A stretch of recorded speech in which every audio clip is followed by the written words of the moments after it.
ইসলামী দলগুলোর ভোট এক বাক্সে আনতে ওয়ান বক্স পলিসি স্লোগান নিয়ে গত ৯ মাস আগে নির্বাচনে আসন সমঝোতার মোর্চা গঠন করেছিল জামাত ইসলামী আন্দোলন সহ ৮টি রাজনৈতিক দল।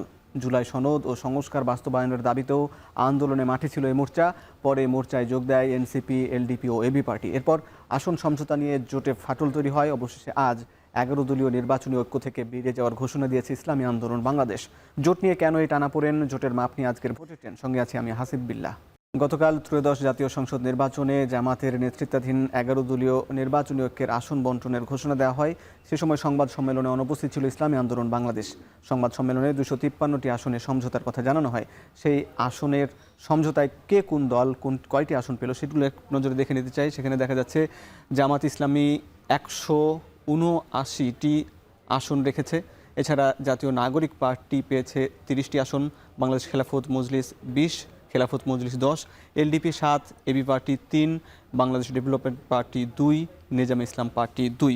এই সব কিছু মিলিয়ে মূলত ২৫৩ আসন এবং বাকি আসনগুলো মূলত ইসলামী আন্দোলন বাংলাদেশের জন্য রেখেছিল, যদিও তারা আজ সেই জোটে বা ঐক্যে থাকবে না বলে ঘোষণা দিয়েছে। দর্শক দেখছেন ভোটের ট্রেন।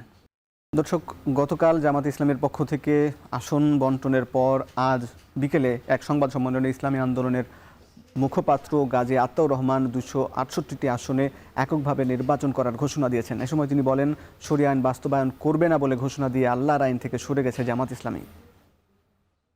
68 জন সংসদ সদস্য প্রার্থী এখনো পর্যন্ত মাঠে কাজ করছেন।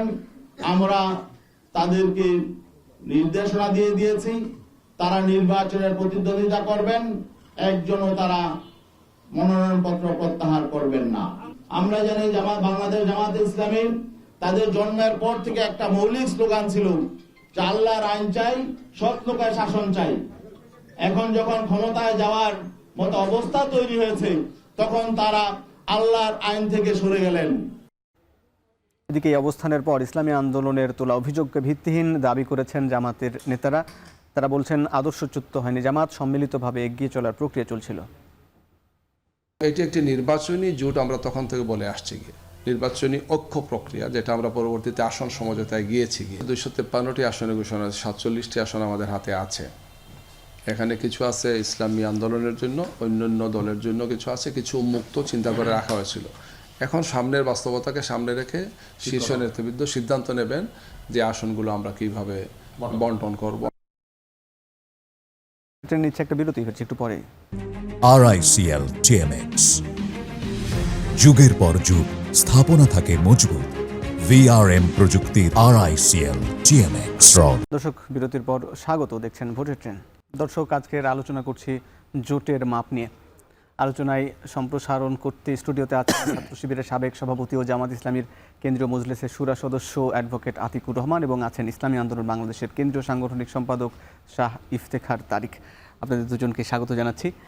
আমি একটু তারিক ভাইকে দিয়ে শুরু করি যে ইসলামী দলগুলোর যে এক বাক্সে ভোটের যে প্রক্রিয়া বা যে স্লোগান আপনারাই প্রথম উত্থাপন করেছিলেন বলে আপনারা দাবি করেন, কিন্তু আসলে সেই জোট থেকে আপনারা বেরিয়ে গেলেন কেন?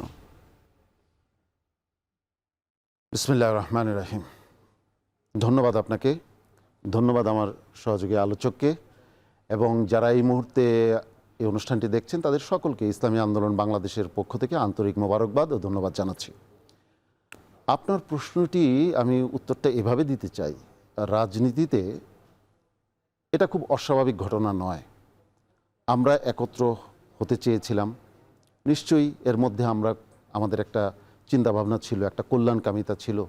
যখন মনে হয়েছে যে না, এটা হচ্ছে না, তখন আবার সরে গেছি। এবং আমরা কিন্তু আমাদের ওয়ান বক্স পলিসি থেকে সরিনি।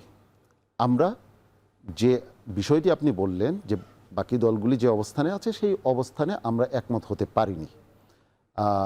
এই না পারার ব্যাখ্যা আজকে আমাদের সম্মানিত যুগ্ম মহাসচিব আন্দোলনের এবং মুখপাত্র গাজী আতাউর রহমান সাহেব বিস্তারিতভাবে ব্যাখ্যা করেছেন। যদি আরও ডিটেইল আপনি শুনতে চান, আমি ইনশাল্লাহ বলবো। নিশ্চয়ই আপনার কাছে শুনবো, কিন্তু আপনি বলছেন যে ওয়ান বক্স পলিসি থেকে সরিয়ে যাননি, কিন্তু আপনারা কিন্তু ২৬৮টি আসনে এককভাবে নির্বাচন করবেন। তাহলে ইসলামী দলগুলোর কিন্তু আমরা দেখছি কয়েক ভাগে ভাগ হয়ে গেছে। ইসলামী জামাত ইসলামী সহ সেখানে খেলাফত মজলিস, বাংলাদেশ খেলাফত মজলিস সহ বেশ কয়েকটি ইসলামী দল জামাত ইসলামের সঙ্গে আছে। এদিকে একটি দল বিএনপির সঙ্গে আছে এবং আরেকটি দল আপনারা আলাদাভাবে হলেন। আসলে কিভাবে তাহলে এক বক্স পলিসির মধ্যে আর থাকলো? আমার মনে হয় আপনার প্রশ্নের মাঝেই এটার উত্তর নিহিত আছে। আপনি বলেছেন ইসলামের ওয়ান বক্স পলিসি, এটাই ছিল এবং এটা ঘোষণা করেছিলেন আমাদের আমির, ইসলামী আন্দোলন বাংলাদেশের মোহতারাম আমির মুফতি সৈয়দ মোহাম্মদ রেজাউল করিম বলেছিলেন, এদেশের ইসলামী রাষ্ট্র ব্যবস্থা যারা চায়, ইসলাম যারা চায়, সেই ভোটারদের ভোটগুলোকে এক বাক্সে নিয়ে আসি। আমাদের মধ্যে দ্বিমত আছে, বিভিন্ন রকমের দূরত্ব আছে, সেগুলোকে এক পাশে সরিয়ে রেখে এবার একটা সুযোগ এসেছে, মানুষ নতুন বাংলাদেশ দেখতে চায়। অতএব ইসলামের পক্ষে যারা আছে তাদের ভোটগুলোকে এক বাক্সে নিয়ে আসি। এটাই ছিল ওয়ান বক্স পলিসির মূল বিষয়। এখন তো ভাগ হয়ে গেল। এখন আর ইসলাম কিন্তু সেটাতে নাই। আমি যদি ব্যাখ্যা দিতে বলেন, আমি সুযোগ দিলে আমি সবগুলি বলতে পারবো। যে চুক্তিনামাটা হয়েছে, এই যে 11 দলীয় যে রাজনৈতিক আসন সমঝোতার যে চুক্তিনামাটা হয়েছে, সেখানে একটা ওয়ার্ডও ইসলামের জন্য নাই। 3টা বিষয় আছে। 300 আসনে একক প্রার্থী দিয়ে নির্বাচনে বিজয়ের জন্য কাজ করা, এক। দ্বিতীয় নম্বর আছে হচ্ছে আপনার জুলাই স্পিরিটকে ধারণ করে সামনে দেশকে গঠন করা। তৃতীয় নম্বর আছে যে গণভোটে হায়ের পক্ষে জনমত তৈরি করা। আমি যদি আমার সম্মানিত দর্শক যারা দেখছেন তাদেরকে এই 3টা উদ্দেশ্যের কথা সেখানে বলা হয়েছে, সেখানে কোথাও কি ইসলাম আছে? এটা যখন আমরা উপলব্ধি করতে পারলাম যে ইসলাম এখানে অপাংক্তেয় মনে হচ্ছে আমাদের কাছে, তখন আমরা আমাদের আদর্শিক জায়গা থেকে আমরা ভিন্ন অবস্থান গ্রহণ করতে বাধ্য হয়েছে। আমরা শেষ মুহূর্ত পর্যন্ত অপেক্ষা করেছি যে এটা কোনোভাবে হয় কিনা, কিন্তু দেখা গেল যে শেষ মুহূর্ত পর্যন্ত এটা হয়নি।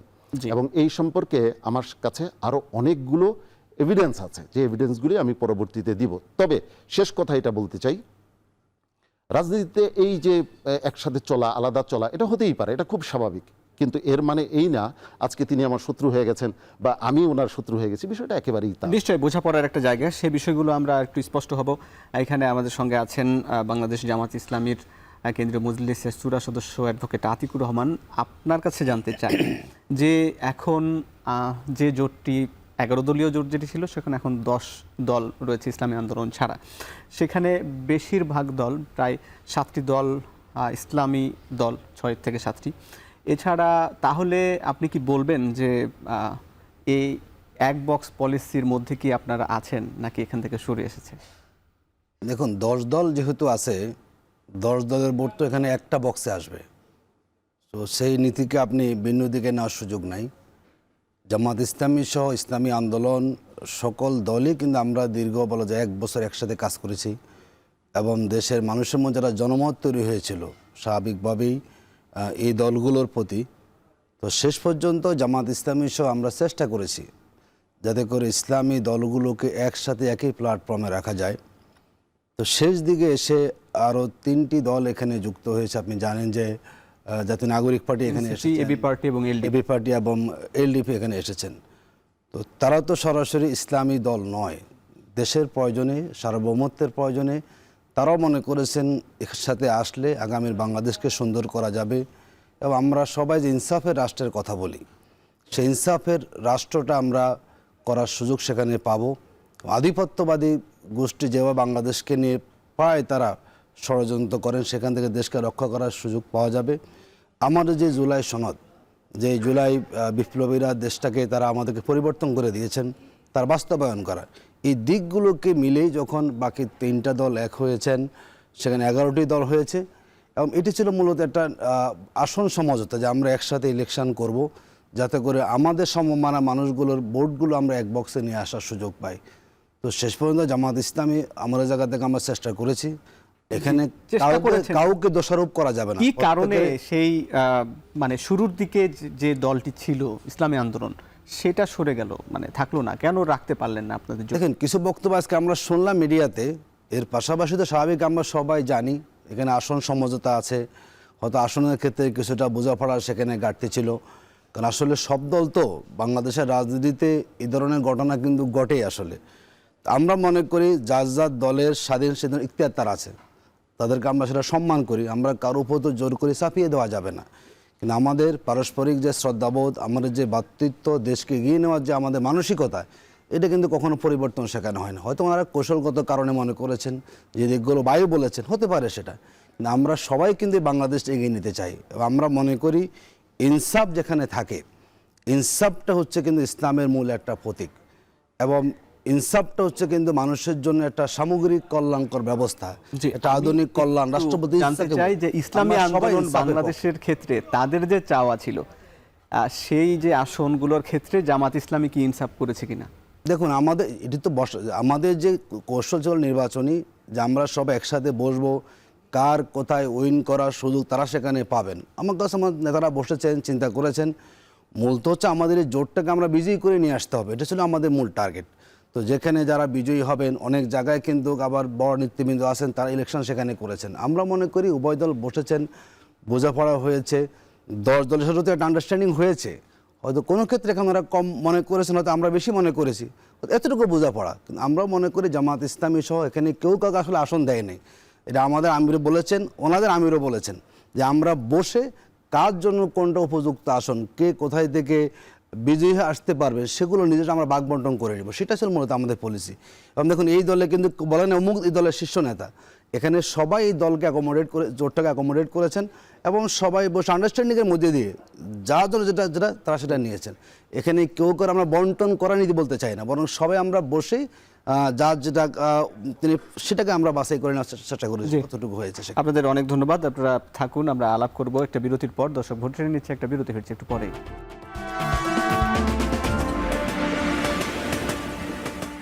দর্শক, বিরতির পর স্বাগত, দেখছেন ভোটের ট্রেন। দর্শক, জোটের ম্যাপ নিয়ে আজকের আলোচনা স্টুডিওতে আছেন ইসলামী ছাত্র শিবিরের সাবেক সভাপতি এবং জামাত ইসলামীর কেন্দ্রীয় মজলিসের শুরা সদস্য অ্যাডভোকেট আতিকুর রহমান, এবং আছেন ইসলামী আন্দোলন বাংলাদেশের কেন্দ্রীয় সাংগঠনিক সম্পাদক শাহ ইফতেখার তারিক। আপনাদের দুজনকে আবারও স্বাগত জানাচ্ছি। তারিক ভাই, আপনার কাছে আবারও বিরতির পর শুরুতে যেতে চাই। আপনি যে বিষয়টি বলছিলেন যে এই জোটে 11 দল থেকে 10 দলের জোটে ইসলামী বিষয়গুলো নেই তাদের লক্ষ্য বা তাদের কর্মসূচিতে। আপনাদের কর্মসূচি আসলে মানে কিভাবে আপনারা চিন্তা করছেন ইসলামকে, এবং আপনারা বলছেন যে শরিয়া আইনের ব্যাপারে আপনারা কি শরিয়া আইনটাকে কিভাবে দেখেন বাংলাদেশের প্রেক্ষাপটে? ধন্যবাদ আপনাকে। আমি আপনার প্রশ্নের উত্তর দেওয়ার আগে আমার সম্মানিত ভাইয়ের আলোচনা থেকে দুই একটা কথা বলতে চাই। তিনি একটা চমৎকার কথা বলেছেন যে এখানে কেউ কাউকে আসন ভাগ করে দেয়নি। আমি ওনার এই বক্তব্যের প্রতি সম্মান জানিয়েও দ্বিমত প্রকাশ করছি, দৃঢ়ভাবে দ্বিমত প্রকাশ করছি। কারণ হচ্ছে আমি এই বিষয়টা একদম খুব কাছ থেকে জানি, আমি এই বিষয়ের সম্পর্কে অবগত। দেখুন, এনসিপি যখন আসলো, এনসিপিকে যে 30টা আসন দেওয়া হলো, এটা কার সাথে আলোচনা করে দেওয়া হয়েছে? এটা আমাদের সাথে আলোচনা করা হয়নি এবং বাকিদের সাথেও আলোচনা করা হয়নি। এটা ওনারা বরাদ্দ দিয়ে দিয়েছেন, এবং করার পর আমরা জানতে পেরেছি যে এনসিপি এসেছে এবং তাদেরকে এটা দেওয়া হয়েছে। এনসিপি আসে কি আপনারা অখুশি? একেবারেই না, একেবারেই না। আমাদের আজকের সংবাদ সম্মেলনে 3টা বিষয় একদম স্পষ্টভাবে বলা হয়েছে। আমরা 3টি কারণে আমরা চাহিদা থাকা সত্ত্বেও আমরা এটাতে থাকতে পারিনি, এটা আমরা চেষ্টা থাকা সত্ত্বেও পারিনি। 1 নম্বর আদর্শিক কারণ, 2 নম্বর রাজনৈতিক কারণ, 3 নম্বর আত্মমর্যাদার প্রশ্ন।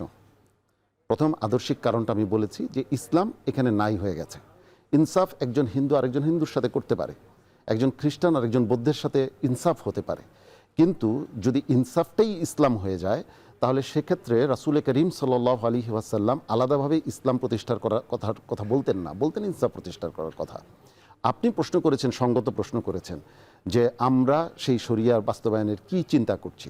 দেখুন, এখানে আমাদের আজকে যুগ্ম মহাসচিব চমৎকারভাবে বলেছেন, আমরা যারা ইসলাম প্রতিষ্ঠার কথা বলে, আমার এই শ্রদ্ধেয় ভাইরা ওনারা কিন্তু চমৎকারভাবে দীর্ঘদিন একটা স্লোগান দিয়ে আসছেন। আজ পর্যন্ত এই স্লোগানটা তাদের মূল স্লোগান। একটি স্লোগানের কথা যদি বলা হয়, জামাতে ইসলামের মূল স্লোগান কি? আল্লাহর আইন চাই, সৎ লোকের শাসন চাই। সৎ লোকের শাসন চাই। এখন যখন তারা ক্ষমতায় যাওয়ার উপক্রম হচ্ছে, সেই সময় আল্লাহর আইনের বিষয়টা কোনো আলোচনায় নাই এবং এটাকে সরিয়ে দেওয়া হয়েছে। এবং এটা আমি তাদেরকে দোষারোপ করছি না, একেবারেই ভিন্নভাবে নেবেন না, এটা আমার ওপিনিয়ন আমি বলছি। এবং এই যে উনি বলেছেন এটা একটা নির্বাচনী সমঝোতা, একেবারেই না। কারণ আমাদের আমির এটা যখন ঘোষণা করেছে যে ইসলামের পক্ষে যারা আছে ইসলামের জন্য একটি বক্স, অতএব এটা একটা আদর্শিক জোট ছিল, এটা শুধু নির্বাচনী আদর্শিক একটা সমঝোতা ছিল। হ্যাঁ, আমাদের মধ্যে বিভিন্ন রকমের দ্বিমত থাকতে পারে, কিন্তু ইসলাম বেসিকভাবে রাষ্ট্রীয়ভাবে ইসলামী আদর্শ প্রতিষ্ঠা করার ক্ষেত্রে যেহেতু আমরা একমত, অতএব আমরা এটাকে করতে চাই। পরবর্তী সময়েও ওনারা এটাকে ডাইভার্ট করে এখানে পরিবেশ পরিস্থিতির কারণে রং অনেকেই বদলায়, মানে ক্যামোফ্লেজ করে। আমি সেই ক্যামোফ্লেজের যে যারা ক্যামোফ্লেজ করে সেই উল্লেখ করতে চাই না, এতে করে এটা অন্যদিকে চলে যেতে পারে, আমি ওটা উল্লেখ করতে চাই না। কিন্তু যারা ইসলাম প্রতিষ্ঠার কথা বলবে তারা আগেও যা বলবে পরেও তা বলবে, কথা এবং কাজে মিল থাকবে। আমরা শরিয়ার ব্যাপারে যেটা মনে করি, আমরা যারা ইসলাম প্রতিষ্ঠার কথা বলি, আমরাই যদি ইসলামকে অচল মনে করি বা ইসলামকে প্রতিষ্ঠার কথা বলতে আমাদের সংকোচ বোধ হয়, তাহলে যারা সেকুলার তারা কি বলবে? অতএব আমরা যা বলি তা বিশ্বাস করি এবং তা বাস্তবায়ন করতে চাই। এখানে আমাকে আরেকটু কথা না বললেই নয়। দেখুন, আমরা জানি, আমরা বুঝি আধিপত্যবাদী শক্তি এবং সাম্রাজ্যবাদী শক্তি চায় না এদেশে কোনো ইসলাম শব্দ ক্ষমতায় আসুক বা ইসলাম বিষয়টাকে সামনে আনা হোক। এখন আধিপত্যবাদকে এবং সাম্রাজ্যবাদকে আমরা যদি ক্ষমতায় যাওয়ার আগেই নতজানু হয়ে যাই, ক্ষমতায় যাওয়ার পরে কিন্তু আমরা নিশ্চয়ই আমি ছোট করে শুনবো। আপনি যে বিষয়গুলো বললেন, অ্যাডভোকেট আতিকুর রহমান, আপনার কাছে একটু জানতে চাই যে বিষয়গুলো ভাই বললেন, যে জামাতের কিন্তু লক্ষ্য উদ্দেশ্য বা কর্মসূচিতেও আল্লাহ প্রদত্ত বিধান এবং রাসূল প্রদর্শিত যে বিধান অনুযায়ী, এবং সেখানে সেই গঠনতন্ত্রে কিন্তু ইসলামী অনুশাসন মেনের কথা বলা হয়েছে। কিন্তু আপনারা কি এই যে ক্ষমতায় যাওয়ার কাছাকাছি চলে এসেছেন বলেই কি আপনারা এই যে রং মেশাচ্ছেন বা ইসলামকে এড়িয়ে যাচ্ছেন? এটি কোনোটাই আসলে এড়িয়ে যাওয়া হয় নাই, কিংবা কোনো রূপও বদলানো হয় নাই। দেখুন, জামাত ইসলামী এটা আধুনিক ইসলামিক কল্যাণ রাষ্ট্র আমরা প্রতিষ্ঠা করতে চাই। এখন আমরা সেই কল্যাণ রাষ্ট্র কীভাবে আমরা প্রতিষ্ঠা করব? এটিকে আমরা ক্ষমতা এসেই করে ফেলব? শরিয়া ভিত্তিক রাষ্ট্র ব্যবস্থা কিন্তু দিনে দিনে হয়ে যায়। এটা একটা দীর্ঘমেয়াদী, এটা একটা পদ্ধতিগত বিষয়। জামাত ইসলামী আমরা মনে করি আমাদের যে প্রচলিত যে পদ্ধতি আছে, আইনি প্রক্রিয়া, গণতান্ত্রিক প্রক্রিয়া, এর মধ্য থেকেই আমরা ধীরে ধীরে জিনিসটাকে আমরা পরিবর্তন করতে চাই। দেখুন, ইসলাম কাউকে জোর করে চাপিয়ে দেওয়া যায় না। মানুষের মনোজগৎকে পরিবর্তন করতে হবে, মনস্তাত্ত্বিক পরিবর্তন, মানুষকে সমর্থন দিতে হবে, এবং এই সমর্থন নিয়ে নিয়েই কিন্তু আপনাকে আস্তে আস্তে পরিবর্তনটা সেখানে করতে হবে। আমরা মনে করি বাংলাদেশে ইসলামের জন্য তো আমাদের ত্যাগটা বেশি। আমাদের নেতৃবৃন্দ শহীদ হয়েছেন তো ইসলামী আন্দোলন করার কারণে। আমরা কি আল্লাহর আইন যে আমাকে সরে আসেনি, আমরা জিনিসটাকে একটা প্রক্রিয়ার মধ্যে দিয়ে যে বাংলাদেশের মানুষকে আমরা ঐক্যবদ্ধ করব, মানুষ আমাদেরকে সমর্থন দেবে, এবং মানুষের সে চিন্তা মতামতকে আমরা মানুষকে জোর করে চাপিয়ে দিতে চাই না। দেখুন, আপনি যখন বলেন যে আমরা এই জোর শরিয়া আইন কায়েম করব, তো আপনি বলেন এখন কতটুকু আপনাদের যৌক্তিক বলুন। কিন্তু আমরা বলছি আমরা কল্যাণ রাষ্ট্র কায়েম করব, আমরা ইনসাফ কায়েম করব, আমরা সবাইকে অধিকার, আমরা জাস্টিস দেব, আমরা বাংলা দুর্নীতি মুক্ত করব। এর ভিতরে আস্তে আস্তে পরিবর্তন আপনার আসবে। কিন্তু বাংলাদেশে আপনি সবাইকে নিয়ে কাজ করতে চান, এই দেশটা তো সবার, আসলে আমাদের সবাইকে নিয়ে আমাদের ধারণ করে চলতে হবে। তো জামাত ইসলামী সেই জায়গাতে একটা পদ্ধতিগত দিক থেকে পরিবর্তন। আমি আরেকটা আপনাকে বলি, দেখুন জি, আমরা এই কারণটা শুনবো। একটা বিরতির সময় হয়ে গেছে। দর্শক, ভোটের নিচ্ছে একটা বিরতি, ফিরছি একটু পরে। দর্শক, বিরতির পর স্বাগত, দেখছেন ভোটের ট্রেন। আমরা যে আলাপ করছিলাম, আতিক ভাইকে দিয়ে শুরু করি। আপনার কাছে জানতে চাই যে এর আগেও ইসলামী আন্দোলনের সঙ্গে জোট গঠনের উদ্যোগ গ্রহণ করা হয়েছিল 1991 থেকে, তারপরে অনেক সময় উদ্যোগ নেওয়া হয়েছে, শেষ পর্যন্ত বারবার ভেস্তে যায় কেন? দেখুন, আমরা এটাকে এখনও চূড়ান্ত বলবো না। এই জোটের ক্ষেত্রে এবারের যথেষ্ট আন্তরিকতা দেখানো হয়েছে।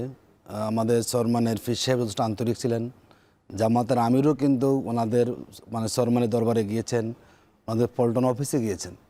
আমরা মনে করি উভয়ের জায়গায় আন্তরিকতা আছে, এটা অব্যাহত থাকবে। হয়তো রাজনৈতিক কারণে ওনারা অবস্থানটা পরিবর্তন করেছেন। আমরা মনে ঐক্যটা দ্বারা তৈরি হয়েছে, আশা করি সময়ের ব্যবধানে আবার এগুলো ঐক্য হবে। আমরা ঐক্যের বিরোধী কেউ নই, হয়তো সাময়িক দলগত কারণে সিদ্ধান্ত নিয়েছেন। আমরা মনে করি সব দল আমরা ঐক্যের মধ্যে এখনও আছি। আমাদের মানসিক ঐক্য আছে, রাজনৈতিক কারণে কিছুটা আমরা বিভেদন শেখানো হয়েছে। আলটিমেটলি বাংলাদেশের যারা আমরা ইসলামপন্থীরা আছি, বাংলাদেশের মানুষও মনে করে ইসলামপন্থীরা আসলে এক জায়গায় থাকুক, বিশেষ করে 54 বছরে মানুষ কিন্তু অনেক বঞ্চিত হয়েছে। আমাদের সৎ নেতৃত্ব নাই, আমাদের সব লুটপাটকে নেতৃত্ব আমরা পেয়েছি। ইসলামপন্থীরা সেখানে একটা জায়গায় ভালো করতে পারে, পার্লামেন্টে গিয়ে মানুষের মধ্যে একটা মানুষের মধ্যে একটা কি বলে যেন মানুষ একটা ধারণা করে যে না, যদি তারা সেখানে ক্ষমতা আসে তার দুর্নীতি হবে না, লুটপাট হবে না, সেখানে একটা কল্যাণ হবে, দেশটা এগিয়ে যাবে, এই ধরনের একটা মানুষের পত্র সেখানে আছে। আমরা মনে করি আমাদের দেশের স্বার্থে, বাংলাদেশের মানুষের স্বার্থে, অন্তত যারা আমরা ইসলামপন্থীরা আছি, বিভিন্ন দল আমরা করি, আদর্শ আমাদের আছে, আমাদের সবাইকে পারতপক্ষে এক প্ল্যাটফর্মে থাকার মধ্যেই কল্যাণ। কারণ আসলে আমরা না চাইলে ইসলামের কল্যাণটা কেউ করতে পারবে না। শরিয়ার কথা বলুন, এটি অন্যরা কেউ করবে না। যতটুকু সুযোগ আছে করার একটা নিয়মের মধ্যে থেকে এটা ইসলামপন্থীদের পক্ষে কিন্তু করা সম্ভব। নিয়মের মধ্যে শরিয়া আইন কিভাবে বাস্তবায়ন করা যায়? দেখুন, আমরা বলেছি নিয়ম বলতে আমরা যে অবস্থান আমরা এখন আছি, আমাদের একটা আইনি কাঠামো আছে, একটা গণতান্ত্রিক প্রক্রিয়া আছে, এর মধ্যে দিয়ে আমরা অগ্রসর হব এবং মানুষের মধ্যে আমরা যে দিকগুলো, আমরা কোনো শরিয়া বিরোধী কোনো বাস্তব আমরা করব না। আমরা জনমনের সেন্টিমেন্টকে ধারণ করব। আমরা মানুষকে চাপিয়ে দিয়ে কোনো কিছু করতে চাই না। এই যে একটা গ্র্যাজুয়াল প্রসেস, যেভাবে ইসলাম মদের বিধান করেছে, আবার সুদের বিধান করেছে, আস্তে আস্তে আস্তে আস্তে আমরা মনে করি বাংলাদেশের বাস্তবতায় হঠাৎ করে আকস্মিকভাবে মানুষকে চাপিয়ে না দিয়ে মানুষের মধ্যে একটা পরিবর্তন নিয়ে এসে আমাদের শিক্ষা সংস্কার করতে হবে। সেখানে একটা প্রজন্মকে তৈরি করতে হবে আপনার যারা শরিয়াকে মানতে অভ্যস্ত। আমাদের বিচার বিভাগের সংস্কার লাগবে, ধীরে ধীরে সেটা করতে হবে আমাদেরকে। আমাদের অর্থনৈতিক সংস্কার লাগবে, আমাদের সুদ মুক্ত অর্থনৈতিক ব্যবস্থা লাগবে, আমাদের জাকাত ভিত্তিক সিস্টেম আমাদের লাগবে। এগুলোকে আস্তে আস্তে আপনি করে একসময় মানুষ অভ্যস্ত হবে। মানুষ তখন নিজেরাই মনে করবে না এই শরিয়াটা আমার জন্য কল্যাণকর, তখন সেই প্রসেসটা টেকসই হবে এবং সেই প্রসেস দুনিয়ার কোনো শক্তি মোকাবেলা করতে পারবে না। জি, আপনাকে অনেক ধন্যবাদ।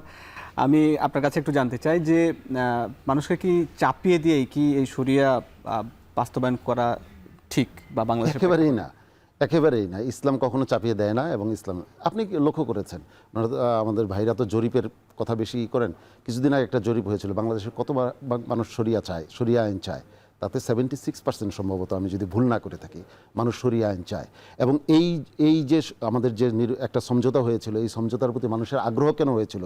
এরা যদি ক্ষমতায় যায় পরিবর্তন আসবে। 54 বছরে যা হয়নি, তারা ইসলাম চেয়েছিল, অতএব ইসলাম। আমি এখানে কয়েকটি প্রসঙ্গ বলবো। 1 নম্বর, আজকে ওনাদের সহযোগী সংগঠন এনসিপির মুনিরা শারমিন সম্ভবত একটা চমৎকার পোস্ট দিয়েছে। তিনি বলেছেন এই জোট কোনো আদর্শিক জোট না, এটা হচ্ছে একেবারেই নির্বাচনী ক্ষমতার জোট। একদম ওনার নির্বাচনী জোট। হ্যাঁ। দ্বিতীয় নম্বর বলছেন এনসিপিও কোনো আদর্শিক দল না। কিন্তু আমরা মূলত যে আহ্বান করেছিলাম সেটা হচ্ছে যারা আদর্শিকভাবে আমরা এক আছি, আমাদের একটা ওয়ান বক্স হোক। অতএব ওই জায়গায় আরেকটা বিষয় এখানে উল্লেখ করা প্রয়োজন। ইতিহাসে যাই, 1991 সালে আমার ভাইরা যখন আল্লাহর আইন চাই, সৎলোকের শাসন চাই বলে ওনারা কিন্তু অনেক ভোট ওনাদের বাক্সে এনেছিলেন। পরবর্তী সময়ে দেখা গেল সেই ভোটগুলিকে ওনারা বিনা শর্তে, কোনো কারণ ছাড়াই এবং কোনো শর্ত ব্যতি রেখে এটা যখন ধানের শীষে ওনারা সুপুর্দ করলেন, তখন আমার কাছে যারা তাদেরকে আল্লাহর আইনের জন্য ভোট দিয়েছিলেন, তারা তো কিছুটা হলেও এই ক্ষোভটা, যে এটা আমরা সরাসরি ধানের শীষে দিতাম, এটা মানে আল্লাহর আইনের বাক্স হয়ে কেন এটা আবার সেই সেকুলার বাক্সে গেল, এই প্রশ্নটা তো আসতেই পারে। ঠিক একই প্রশ্ন আমাদের মাঝেও আসতে পারে, যে কারণে আমরা থাকতে পারি নাই। যে আমরা যদি আজকে ইসলামের কথা বলে সবাইকে একত্রিত করার পরে আমরা ক্ষমতায় যাওয়ার পর সেই সেকুলার ধারার কারোর সাথেই যদি আমাদেরকে পথ চলতে হয়, তাহলে আরেকটা বিষয় আমার ভাই অত্যন্ত চমৎকারভাবে বলেছেন যে দেখুন এদেশের শরিয়া কিন্তু বাস্তবায়ন অনেকগুলি আছে, মানুষ তো সেগুলি সুফল পাচ্ছে। তাহলে সামনের শরিয়া কি খারাপ কোনো জিনিস? ইসলাম তো সবচেয়ে সুন্দর জিনিস এবং ইসলাম মানুষের অধিকারকে প্রতিষ্ঠিত করে। হিন্দু, বৌদ্ধ, খ্রিস্টান সকলের অধিকারকে প্রতিষ্ঠা করে শরিয়া, এবং ইসলাম হচ্ছে সকল আদর্শের সেরা আদর্শ। এটা আল্লাহ রাব্বুল আলামিন পবিত্র কোরআনে বলেছেন, ইন্নাদ-দীন ইনদাল্লাহিল ইসলাম, আল্লাহর কাছে মনোনীত একমাত্র জীবন ব্যবস্থার নাম হচ্ছে ইসলাম। এটা আমরা বলবো মরার আগ পর্যন্ত। জি, আপনাকে অনেক ধন্যবাদ। আপনাদের দুজনকে ধন্যবাদ। আমরা আসলে মূলত এই বিষয়ে আরও অনেক আলাপ আলোচনার জায়গা দাবি রাখে। তবে যে আলাপগুলো থেকে যে জিনিসটা আসলো যে বাংলাদেশের কালচারে যেহেতু শরিয়ার অনেক বিষয় কিন্তু বাস্তবায়ন আছে, পারিবারিক আইন থেকে আরও সামাজিক অনেক বিষয় সেটি বাস্তবায়ন আছে। এছাড়া যে ইসলামপন্থী দলগুলো যদি ভবিষ্যতেও কিন্তু একসঙ্গে আবার যুক্ত হবার কিন্তু সুযোগও রয়েছে, সেই বিষয়ে হয়তো ভবিষ্যতে বলে দিবে। তো দর্শক যারা দেখলেন সবাইকে ধন্যবাদ জানিয়ে শেষ করছি আজকের মতন আয়োজন।